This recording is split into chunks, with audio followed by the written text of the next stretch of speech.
As a disclaimer, some of our episodes discuss topics that may not be fit for a younger audience.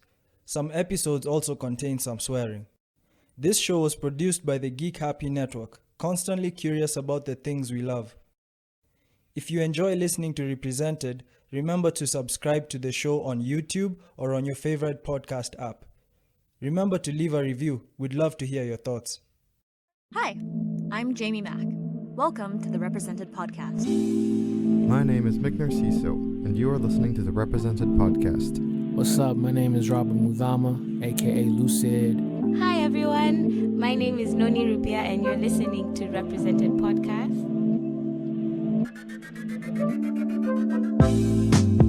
A journey through the lives of everyday people such as yourself. Such as yourself.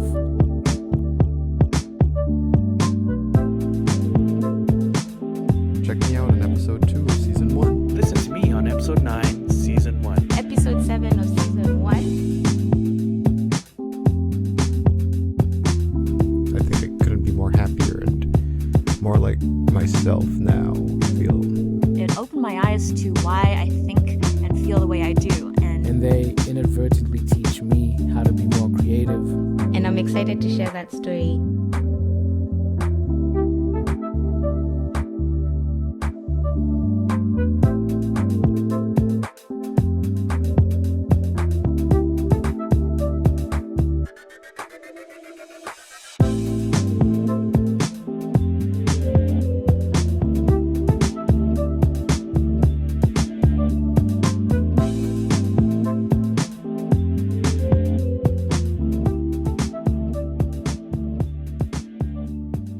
Continuation of season 2 of the Represented Podcast, and today I'm joined by my guest Aram Laloui, who is a long-time friend and a long history, much like some of the guests on season 1.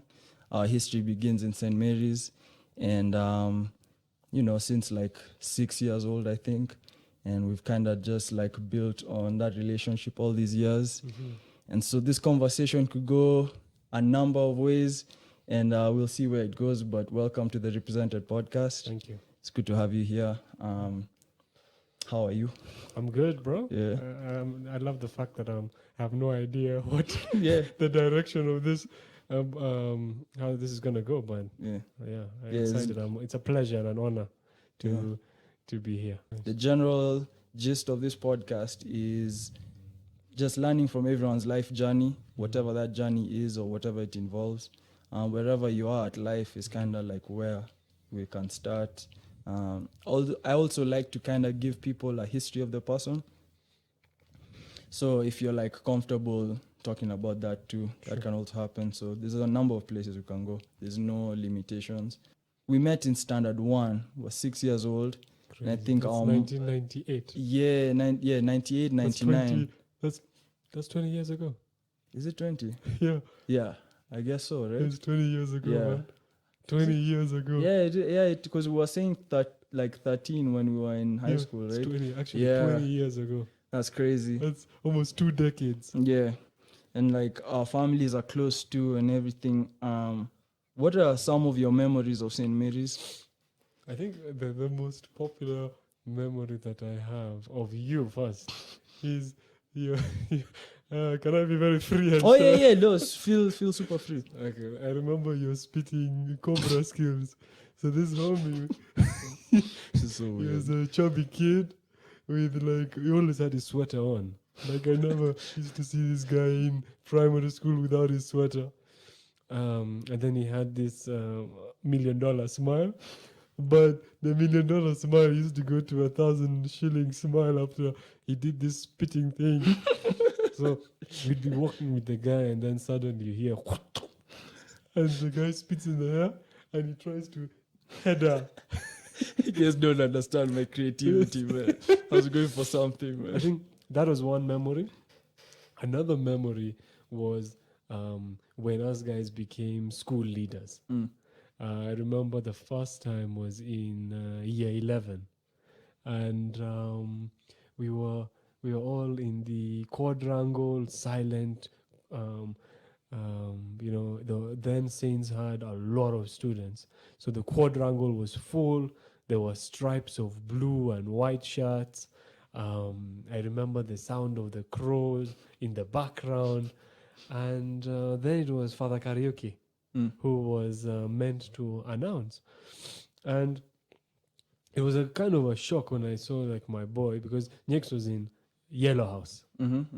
And then when it came to Red House, then they called me for they Red called House. him up, and it was like, I think one of the moments I can feel like the utmost joy, just to see like one of your closest boys has taken such a crazy position. Like being a black tie in Saints was like something that we used to look up to from when we were kids.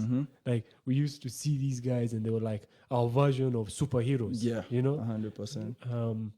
and just seeing that we were in that quadrangle, and now that vision that we had as kids was happening, that your boy is up, and then you hear the friends and guys from our classmates and support and the unity that existed amongst ourselves to cheer. I mean, and then you became a leader too that same day.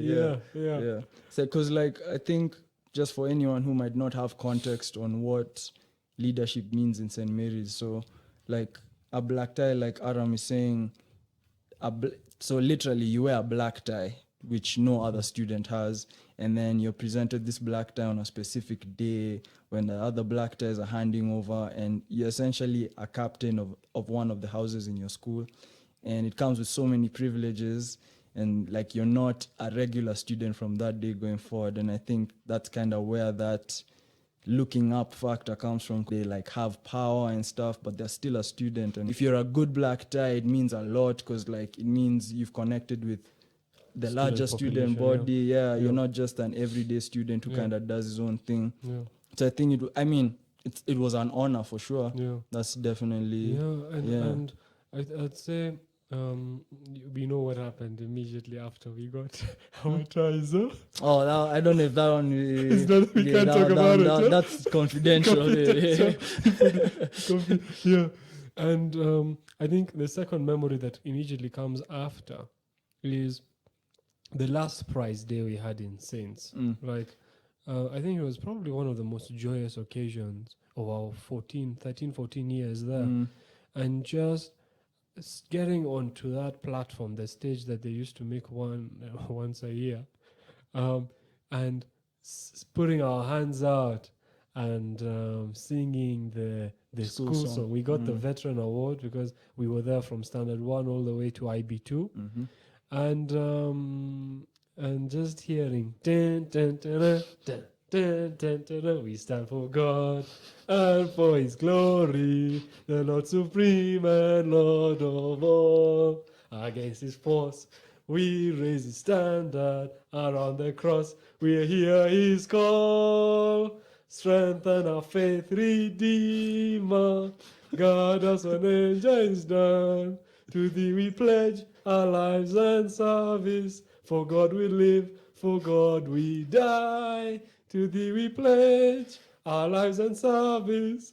For God we live, for God we die.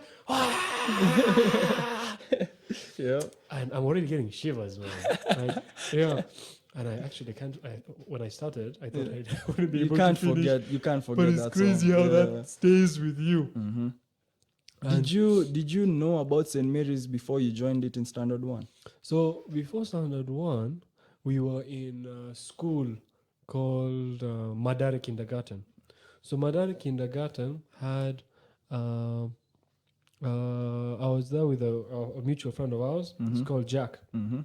So it's like there was a partnership between Madari Kindergarten and Saints. So usually what would happen is guys from Madari would be channeled to Saints. And so I think there was that. It was like almost just obvious. automatic. Yeah.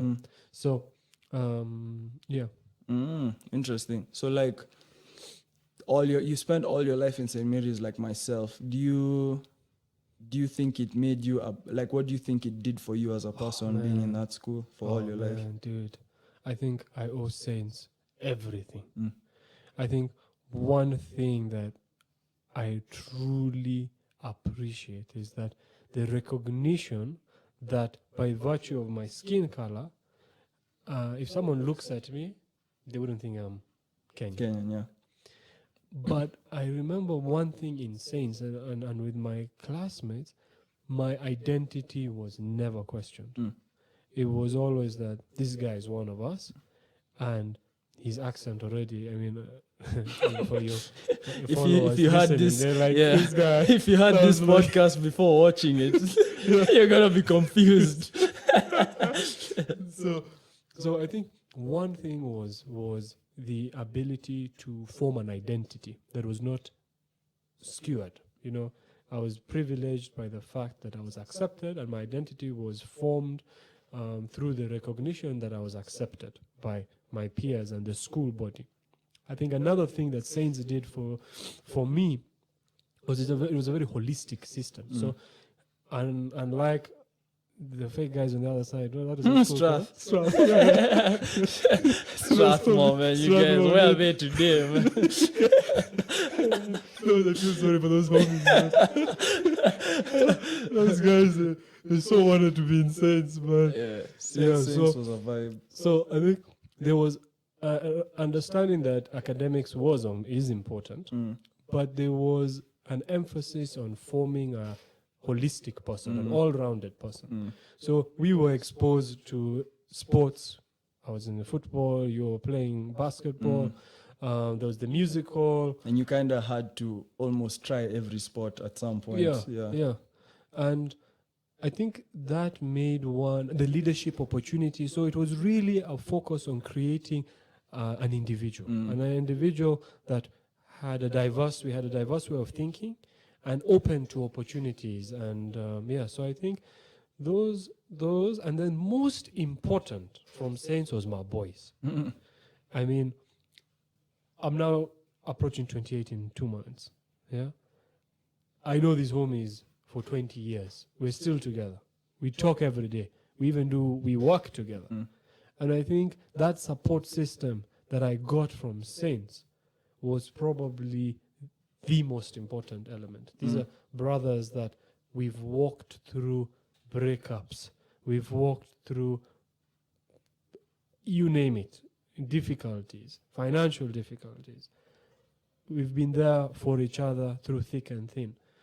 And I know until the last day of our lives, that's going to be the case.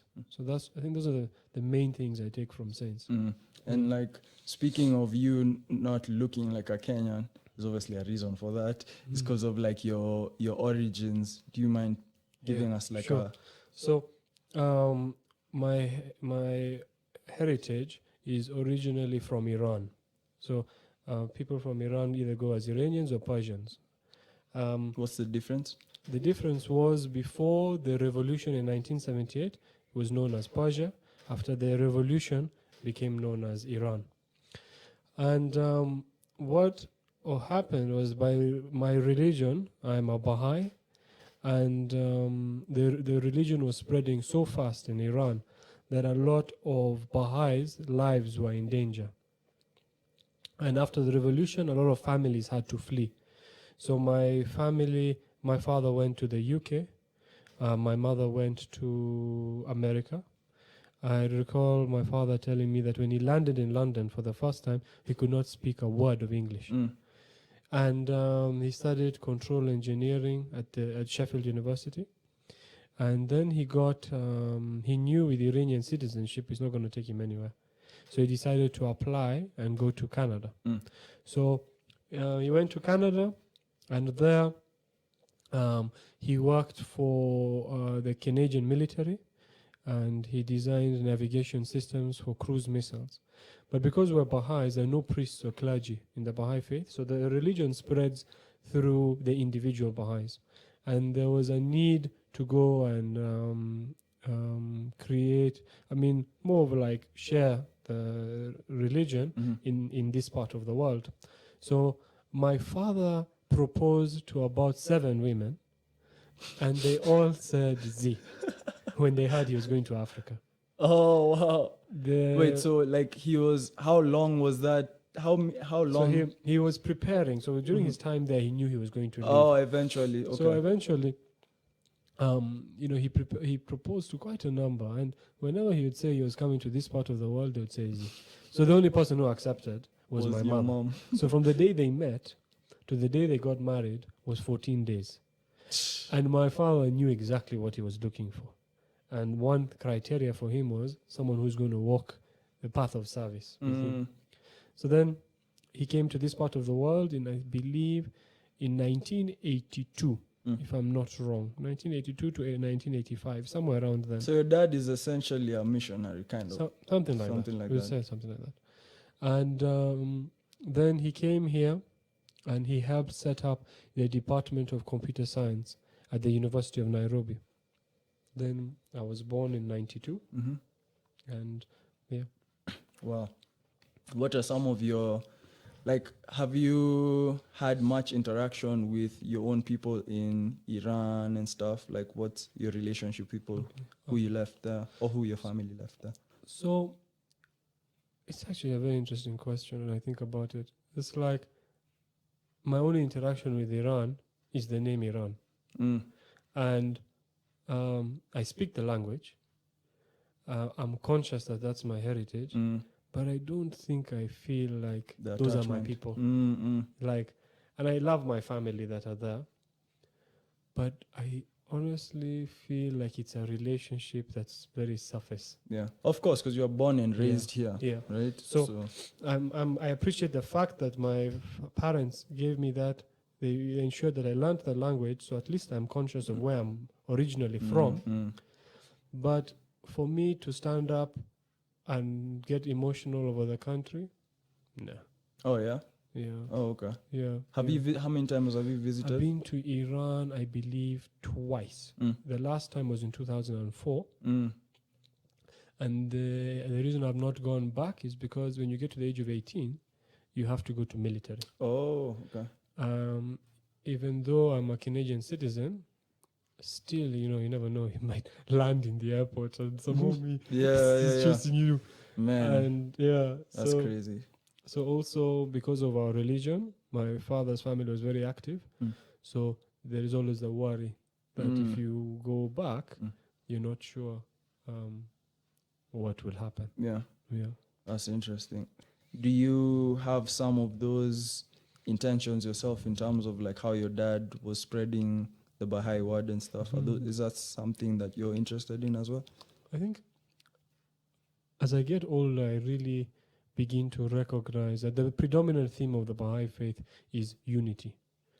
And I think throughout my experiences, or even through saints and with interaction with life, I begin to recognize that it is the most important element of my life. And by every mean, a lot of movements or work that's being done currently in the Bahai faith is in the communities, community building, creating communities that have some sort of moral identity, moral compass, a focus on youth between the ages of 11 to 15, the period of adolescence, where that's a period where young youth are beginning to question the world, their intellectual capacities are being broadened. So a lot of joy that I get in my personal life is being engaged in activities that are designed to create a higher level of consciousness amongst the communities. So even when so I'd say that it has, and my father has played a great role in that. I've seen the work that he's done for the country and the influence that he's had on people's lives. So it's definitely something that I would say is an integral part of my life. Going back to kind of like the progression of your life. So all your life in St. Mary's, and then where did you go from there? Down. That's where the good stuff begins. Good. So I recall a guy called Samir Paru. This guy was an agent of a university called UBC, University of British Columbia. So in my final year in IB, I recall meeting this guy. And to be honest, the grades that I got to the IB were not spectacular. I mean, Saints was going through a transitional period. So A failure. we had like the China version of dude. IB. Man. So I would say that for us to have just gotten our diplomas, it was good like enough. a miracle. And I remember, I think I got 29 points. So I met this Samir guy, and kind of like he was an agent for UBC, and I really had to tell him. Like, he told me about the university, and I knew it was a top school, and he told me to apply. So I applied to the University of Toronto, I applied to McGill, I applied to UBC, so 3 universities. So the first rejection I got was from University of Toronto. Then I got a rejection from McGill. And now I was like, yo, the only option is UBC. And a lot of us in our year, including yourself, we were all applying to that part of the world.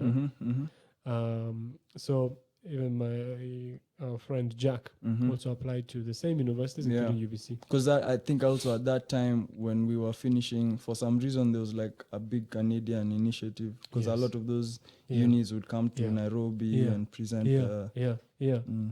So, and also by virtue of being a Canadian citizen, financially for the family, it was an easy decision to choose Canada. And lo and behold, whatever Samir Paru told UBC, seems like it helped. So I got an acceptance letter. To study what? To study, I got into a program called PPP, which was philosophy, political science, and so I think PPE, economics. Oh, okay. Yeah. Never heard about that before. Yeah. So, and I knew, okay, this is the only institution that's accepted me. I have to go to UBC, and it's a top university. So also Jack, who is our good friend, also got accepted to UBC, and we all were leaving at the same time. You guys came to Vancouver like how many months? I think a few months after, or a semester after me, or something like that. Yeah. And then I was also dating. We know who we are. Say her name. Let's not get her into trouble. Yes, you're dating. So there's this girl I was dating, and then we were in a relationship for like 3 years. She was the love of my life. I thought I'd spend the rest of my life with her. Yeah, you lived like that too. Yeah, and I think that was a very difficult thought, just for me, just to think that my future wife, I'd be leaving her. And so got onto the plane. It was British Airways. I remember getting into the car at like 3 a.m. And setting off. The girl that I was dating was also in the vehicle, and we set out to JKIA, and I had to say bye to my mother and my father. My dad, I remember, he covers his emotion with anger, so he has to find a situation to get angry at. So he starts like shouting at some driver and then he focused the entire trip there on that incident. I think that's a dad thing. This is a very dad thing to do. Yeah, and my mom was emotional. How about you? How are you feeling? Like aside from the girlfriend, I think the girlfriend part was the biggest part. The biggest part, because I always felt like with my parents, I always knew they were there. You know, I didn't ever think that my relationship with them would be questioned, and I knew I would see them. So, getting onto this British Airways flight, I get a seat, and there's this British guy sitting beside me, and I'm like, I've just left this girl here. Oh, you're crying? Yeah. Oh, damn. I've just left this girl here, and this homie is like, why the hell did I choose this seat?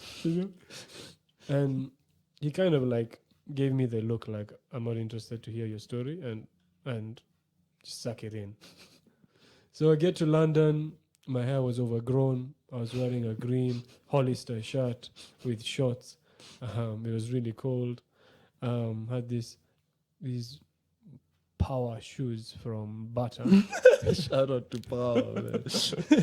And get to London. I had a very good friend called Tarane who took me on a tour of the city. And that's when I really fell in love with London. Like, out of all the cities in the world, London is my favorite place. Really? Yeah. So many people say how it's gloomy and sad. I loved it. Oh, yeah? I loved London. So, got back onto the tube, got to Heathrow, and I was on my way, now heading to Vancouver. So, I land in Vancouver, and the first thing in my mind is, am I in the right country? This is Canada, because I'm seeing Chinese and Japanese and Koreans all over the place, and signs are incorrect. So I was like, I had to check my ticket. I'm like, am I in Shanghai or somewhere in Asia? Yeah. So that was the first shock. Then there's this lady called Susan, who's a family friend, who picked me, took me to the university, and I got to this beautiful campus, and it was just like a completely different world to me. I was so confused. Like, seeing all these buildings, this technology, these advancement, and I remember, the funny things when I'm talking to you, I recognize that I've not thought about these things in a long time. It's like I feel like I'm going through the journey again. That's interesting. Yeah, so I get to campus, she drops me off, but I have no idea where my building is. So, and I was really depressed. So I recall pulling my luggage across these streets and then just putting my luggage down and sitting, like that image, I can never forget. Sitting on top of your luggage. It's like a storybook thing. I can see the image, like sitting, and I'm like, wow. I knew it's going to be a difficult journey. And finally, I got myself together. Somebody helped me. I was in a building called Marine Drive. And the funniest thing happened is I get into my floor, and then I see Aram is written on 2 different doors. So the older students. So in my head, I'm like, I walk into one, I'm like, wow, I have like a studio and a bathroom and a kitchen. I'm like, yo, this is dope. Then I see another Aram there. I'm like, wow. Then I walk in, it's like an apartment. So there's like a lounge area and rooms and stuff. I'm like, yo, dude, either my father overpaid or this is just amazing. So I sit in the lounge and I put my legs on the feet, or on the table. So some guy walks in and he's like, hello? Who are you? I'm like, I'm Aram. Then I ask him, oh, by the way, what's your name? He says, Aram. So in my life, I've never met another Aram. Yeah. So I realized I was in the wrong place. Damn, that's crazy. I never knew that. Yeah. So I took my luggage, went into my room, and and that's when I knew this. So those were 2 different rooms. Yeah. Each of them had an Aram in them. Yeah. So still, my room was nice. Yeah. Had a nice studio, bathroom. I think you had been to it, yeah? Yeah, I think so. Yeah. Yeah, Marine Drive. I remember Marine Drive, yeah. So that was the beginning of my life. I really recognize that I've shut these thoughts out. This is like therapy. Yeah, dude. This is crazy. Like, I maybe intentionally I had shut these thoughts out of my head. Why do you think, like, what was, so aside from, because obviously, like you said, you're trying to manage the whole leaving your girlfriend behind and stuff, like, what are some of the other things that made you think like, oh, this is gonna be so hard? Because it's a beautiful city. It's a beautiful city. And all these things. So it's like, why did you know deep inside that it was gonna be a hard time? It's just like being with a beautiful girl and like there's really no substance inside. Oh, you mean the city itself? The city itself. So I think one thing was the recognition that I was really in love with Kenya, really in love with Africa. And the analogy that you only miss somebody and know the value when you leave them. When they're gone. When they're gone. Mm-hmm. I think this was that case for me. Mm. So immediately, like I didn't even need time. Immediately, week one, I knew. I was like, wow, that was a beautiful country, Wow. you know. Mm. And I think it's like heartbreak. Mm. Yeah. So I was fighting the fact that I left a girl that I loved, and also the most important thing is a country that meant and still means so much to me. You know, it's funny when I think about those, like, when I think about the times we were all preparing to go to Canada, I remember you being really excited. I remember you were like, because first of all, I think you were one of the first people who ever told me anything about Vancouver, because I never knew that city even existed. Yeah. And like, I remember you saying how it's super modern. And I think I remember you at a party. We were at a party at some place and we were talking about, it would always come up. And so it's just interesting to hear this perspective, because like you were really excited about the place. So I never imagined that that's how it would turn out. You know what I mean? It's really funny how life works sometimes. Yeah. So what are some of the things you realized about Kenya when you first got there that would be what was the value in Kenya? Like, was it because you said Vancouver felt empty. What are the things that made Kenya not feel that way? I think one was the people. When people say Kenyans are warm, it's actually true. I mean, amongst our politics and our stuff, there is a spirit. There is a warmness in the spirit. There's a genuineness in people. And I didn't get that in Vancouver. And it just felt like 40 million. I had a family that was 40 million people, literally, that I'd left behind. And I think why Vancouver is, maybe we'll get to this a bit later, is I think that trip, I had no idea what I was going to do with my life. I signed up to this course because I couldn't get into the business school in SODA. It was in SODA School of Business. SODA School of Business. They rejected me.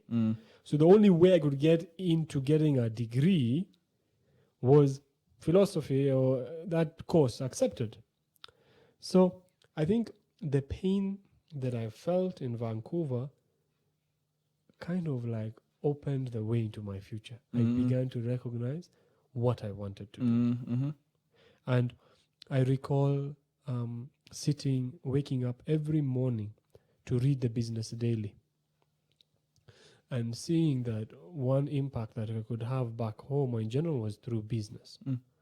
And I recognized that me beginning to understand where my life was going to go towards became very apparent through the difficulties or the turmoil that I was going through while in Vancouver. To be honest, I was a floating zombie.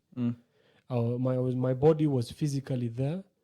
My mind was operating like at maybe 50%. The other 50 was in Kenya, and the heart was fully in Kenya. So literally, it's like an empty vessel that's just floating around and just has to survive. You eventually didn't stay. You stayed there for about 2 years, right? Yeah.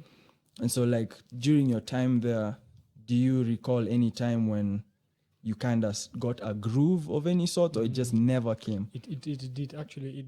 It started to come.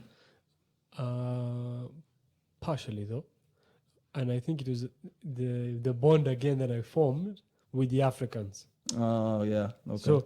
So one is I don't know if you must have met Luke, the South African. So I met Luke in like maybe became close towards the end of first year, and then I joined the African Awareness Initiative in UBC. So I was a vice president or something. And I recall integrating with the community and listening to stories from different parts of the continent. And I think I began to adjust, or began to feel like, okay, there's something that's here. And I would say particularly the African Awareness Initiative played a very important role to me settling. Also, I would say with the Bahai community. So I began to integrate with a lot of Baha'is that were in Vancouver, and the families would invite me to different functions. So I would say that there were elements that I felt that, you know, that I was being Kinda seduced picked up. slightly.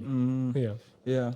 I think it's funny. I think sometimes those initial growing pain, because I think all of us kind of went through a version of that initially. What I can say, having spent like a lot more time there, was I think the more time you'd have spent there, you'd have kind of gotten into that zone. But then now, deciding from that zone if you really want to be there would be the real indicator. But I feel like someone like you, it just seems like you are done even before. Yeah, that's so interesting. So like, do you think, what are some of the things you learned about yourself when you are going through all these things during this time of, because there's so much confusion, everything is in the air. Like, what are some of the, how did you cope? What did you learn about yourself? I would say that it's like a prisoner that has seen darkness for months, and then suddenly there's this beautiful light that begins to come through. And I would say that in Vancouver, it's like I began to see my strength and to recognize that I'm a very ambitious person. I knew that I want to go into business. I became apparent. Even the content I was reading, the discussions I was having, the research I was doing, I started doing. And I knew deep inside that there is greatness in my future. So it was more of like an emancipation, a strength. It's like floating in the sky, that I felt that there is something that I needed to do. And I think that is what I owe Vancouver. And in my second year, the final semester, I recall meeting with Jack in his dorm room quite often and starting to plan our business. And, you know, we'd bounce off different ideas. But I remember that we were in Save On Foods on UBC on the campus. And I picked up this magazine that I have at home, which was a real estate magazine. So I look at it and I recognize, I was like, Jack, there are beautiful homes in Nairobi, but they're not being marketed well. And they seem to be in this magazine, people are doing a lot of product placements. Why not form a company that just focuses on doing marketing for real estate? And he thought a bit and he was like, yeah, makes sense. Let's do it. So I remember going into his dorm room, like, you know, the image in my head is like a time lapse. You know, when you're seeing movements going up and down. Yeah. Activity now happening. Yeah, like going into his room, brainstorming and all. And then there was another friend of ours that joined us, and we would even in our lectures, because Jack and I were in the same program as well, we would exchange notes, and we were like, okay, this is the plan. We're going to Nairobi.